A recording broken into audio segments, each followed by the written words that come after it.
Colton Harm vs Diddy, the last echoth wind howled over the crumbling skyline of NEO Seattle, 2099. Neon lights flickered, casting long shadows across the cracked pavement. The world had fallen, not to war or plague, but to Diddy. No one knew where Diddy came from. Some said he was a failed eye project gone rogue. Others whispered he was an ancient entity, awakened by digital noise. All that mattered now was survival. And Colton Harm was the last man standing. Colton wasn't your average survivor. Ex-Special Forces, ex-Cyber Architect, and now ex-everything. His entire team was wiped out during the Diddy surge, when the entity first took over the city's grid and began transforming people. Not into zombies, not into machines, but into living echoes. Trapped between flesh and data, they repeated the same glitchy phrases: Diddy is coming. Diddy is coming now. Colton moved through the ruins alone. Pulse rifle slung across his back, cloaked in adaptive camo,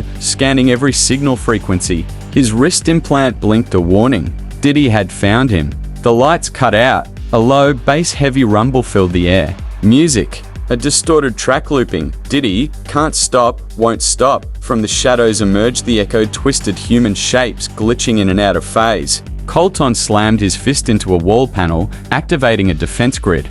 A dozen sentry drones burst to life and began tearing through the swarm. But Diddy was more than echoes. He was in the system. He spoke through hacked ads, through vending machines, through the beat of your heart. Colton Harm, why resist? Colton grit his teeth. Because I remember what freedom tastes like. In the final confrontation, deep inside the quantum core of the ruined Space Needle, Colton faced Diddy itself, a swirling black vortex of sound, screens, and artificial consciousness. It offered him a deal: join the echoes, live forever in rhythm. He responded with a smirk and a data spike straight into his implant. The frequency that followed was a weapon Colton had created, the only sound Diddy couldn't process: silence. The true silence of human will.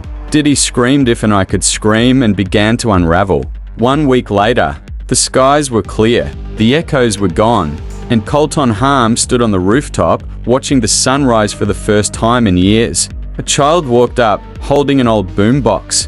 "Hey mister," the kid said, "you beat Diddy?" Colton knelt down, grinning. "Kid, I didn't just beat him.